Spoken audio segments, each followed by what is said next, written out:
Assalamualaikum warahmatullahi wabarakatuh. Selamat sore, jumpa lagi dengan saya di channel Insan Tani.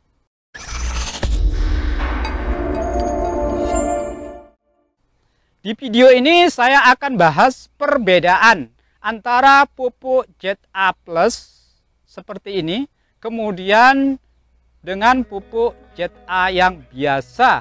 Kira-kira di antara kedua pupuk ini di mana perbedaannya? Untuk itu ikuti terus video saya agar para insan tani mendapat informasi yang penting dan akurat dari video ini. Nah, untuk itu mari kita bahas satu persatu. Nah, kedua pupuk ini ya, baik ZA Plus maupun ZA yang versi lama sama-sama mengandung unsur nitrogen dan unsur sulfur, kecuali di pupuk ZA Plus. Pupuk ZA Plus di samping mengandung unsur N dan S juga diperkaya dengan unsur Zn atau zinken. Nah, dari segi kemasan pupuk ZA Plus itu kemasannya ada dua versi. Yang pertama kemasan 50 kg seperti ini, dan kemasan yang 25 kg seperti ini. Sedangkan untuk pupuk ZA yang versi lama itu kemasannya 50 kg. Selanjutnya dari segi hidrofobisitas atau daya tangkap pupuk terhadap uap air yang ada di udara ini, untuk pupuk ZA Plus seperti ini ya, ini saya ambil dari kemasan seperti ini.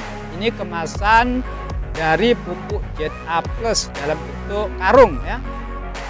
Pupuk ZA Plus ini hidrofobisitasnya itu lebih kecil dibanding dengan pupuk ZA yang versi lama, sehingga pupuk ZA Plus penanganannya lebih mudah karena tidak terlalu cepat mengalami kerusakan akibat dari pupuk yang mencair. Lalu dari segi keteruraian atau terurainya kedua pupuk ini itu dapat kita lihat dari alat uji elektrolit. Ini nanti kita coba ya, kita uji dengan alat ini. Dari kedua macam pupuk ini mana yang paling cepat terurainya sehingga akar tanaman dapat segera menyerap kedua pupuk ini. Nanti kita uji ya. Lalu kecepatan terurai untuk kedua macam pupuk ini dapat kita lihat dengan alat uji elektrolit seperti ini alatnya ya. Nanti kita uji kira-kira di antara kedua pupuk ini mana yang paling cepat terurainya. Nah, untuk itu mari kita lihat hasil uji elektrolit atau uji terurainya, kecepatan terurai pupuk ini dengan alat ini.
Dari hasil uji elektrolit atau hasil uji terurainya pupuk, pupuk ZA Plus menunjukkan lampu indikator yang menyala terang seperti ini.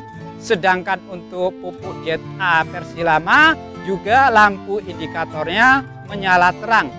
Ini artinya kedua macam pupuk ini ketika kita larutkan dengan air atau ketika pupuk masuk ke dalam tanah oleh air tanah akan dilarutkan. Nah, pupuk ini akan terhidrolisis membentuk ion positif dan ion negatif karena setiap tanaman itu akan menyerap pupuk dalam bentuk ion, baik ion positif maupun ion negatif. Lalu kandungan partikel kedua pupuk ini mana yang paling tinggi? Nanti kita lihat dengan menggunakan alat TDS ini. Seperti ini alatnya ya. Nanti kita lihat, kita uji mana di antara kedua pupuk ini yang kandungan partikel unsur haranya itu sangat tinggi atau lebih tinggi. Untuk itu nanti kita coba dengan menggunakan alat ini.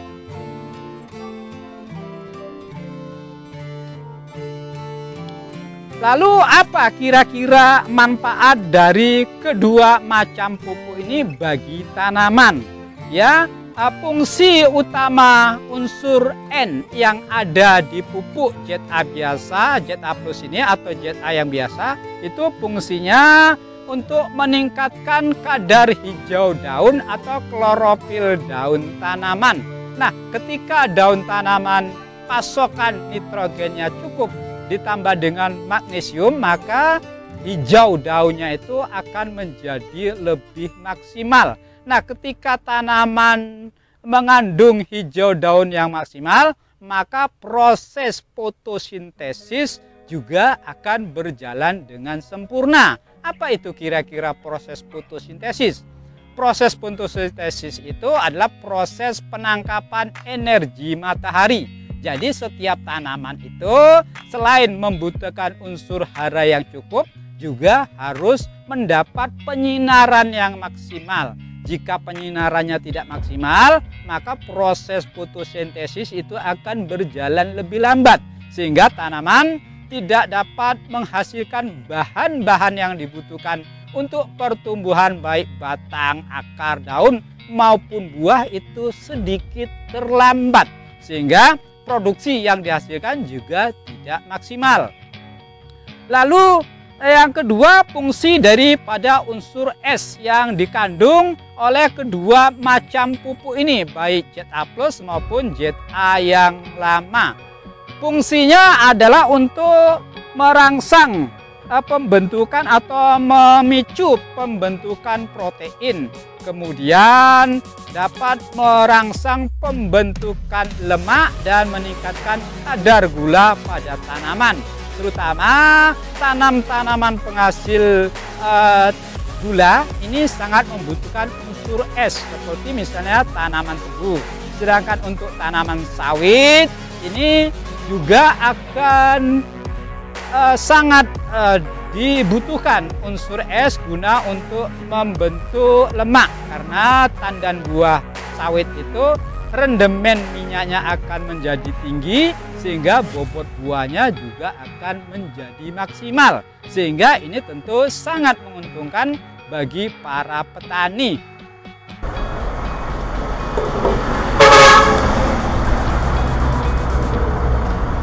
ZA Plus ini ZA yang biasa. Kita mulai dari ZA Plus terlebih dahulu. Kita nolkan dulu. Ya, ini ZA Plus.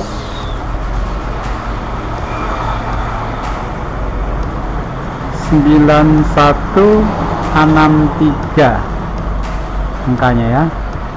Kita tulis 9163 ppm. Kemudian yang ZA biasa kita nolkan terlebih dahulu. ZA biasa 8167 8167.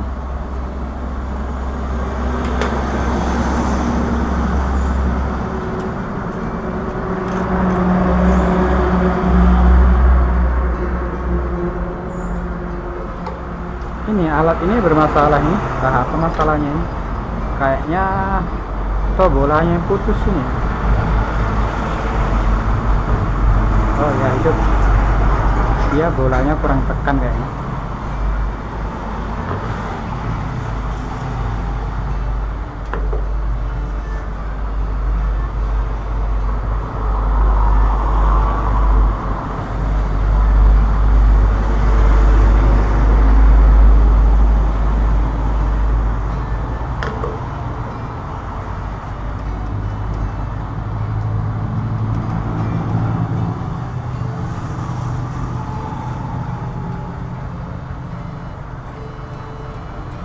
Ini ZA plus menyala terang ya. Ini artinya pupuk yang ada di ZA ini terurai membentuk ion positif dan ion negatif, sehingga pupuk ini langsung dapat diserap oleh tanaman. Ini yang ZA plus.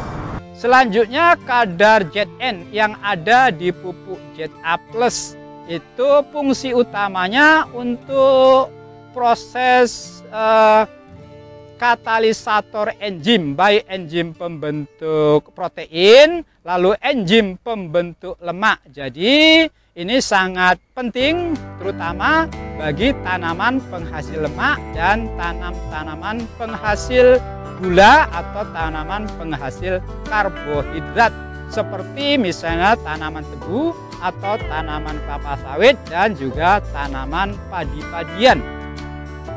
Fungsi unsur Zn yang lainnya adalah untuk mengatur metabolisme auksin. Auksin adalah hormon tumbuhan yang dihasilkan oleh tumbuhan itu sendiri.